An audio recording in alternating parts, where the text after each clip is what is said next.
Imagine your sister forged your signature, secretly sold your house, and arrogantly claimed she saved you, but then the FBI stormed your family dinner and slapped handcuffs on her. What would your reaction be? Hello there, my name is Alex and I work in cybersecurity. I want to share a story about how I lost everything that mattered to me. It's a tale of how my sister tried to save me and ended up tearing my life apart. I've always been the quiet one in my family, overshadowed by my older sister Maria. She was the star, and her every action was celebrated. When she decided to leave college, my parents called it finding her true calling. When I graduated at the top of my class, they barely took notice, their attention already on Maria's next move. I learned to build my own world away from their spotlight. By the age of 29, I had managed to buy a house, a charming little cottage in a city on the East Coast. It had a classic feel, covered in ivy with a peaceful street that smelled like pine after a rainstorm. I saved up every cent for my job working in cybersecurity, taking extra shifts and avoiding vacations. This home was my sanctuary, proof that I could make it on my own. The day I finalized the purchase, I called my family, my voice filled with excitement. I bought a house, I said. My father's response was flat. Alex, that's a big step. Are you sure you can handle it? Maria chimed in with a sharp tone. She'll be bankrupt in a year. I hung up and stood in my new kitchen, the silence feeling heavier than their doubt. My cottage became their running joke. At every family dinner, Maria would grin and say, "Still got that money pit, Alex? I'd rather have the freedom of renting." My parents would nod in agreement, treating me like a child playing house. Meanwhile, Maria jumped from one gig to another, bartending, freelancing, always with a safety net of money from our mother and father. My financial stability was somehow the punchline.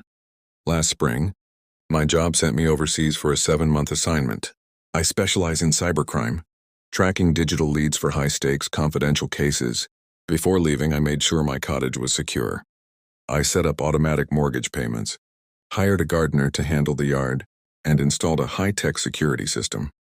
I left a spare key with my parents, but I told them it was only for emergencies, like a pipe bursting or a break-in. Maria laughed as I gave it to them. "You think your little place is Fort Knox now?" she teased. I was extremely busy with work, decoding data and coordinating with international agencies. My contact with home was limited due to security protocols.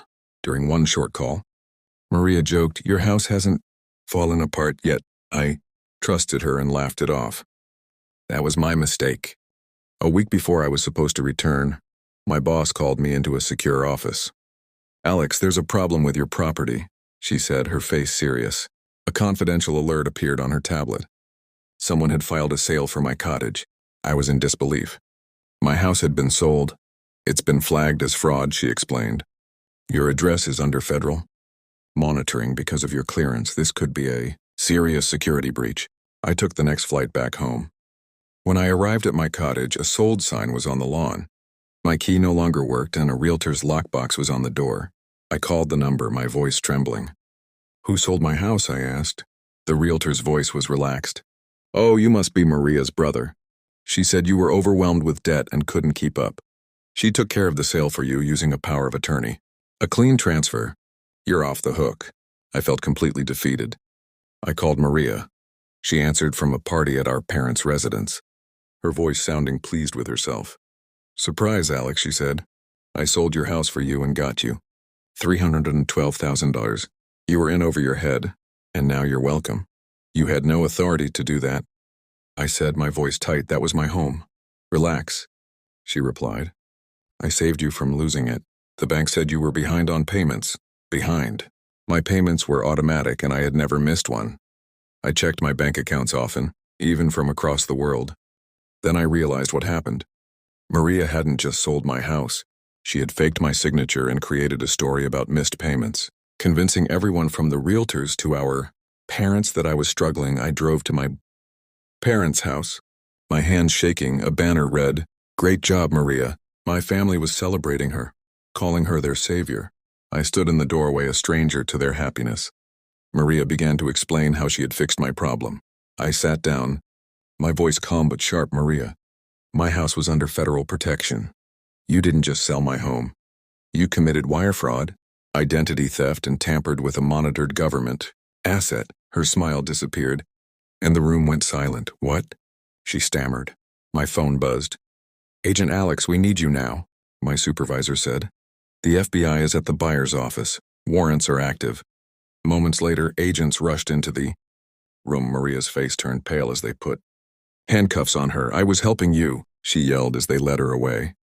My parents started crying, insisting it was a misunderstanding, but the truth was clear. Maria had forged foreclosure notices, faked my signature, and sold my home to a young couple who had put all of their savings into a lie.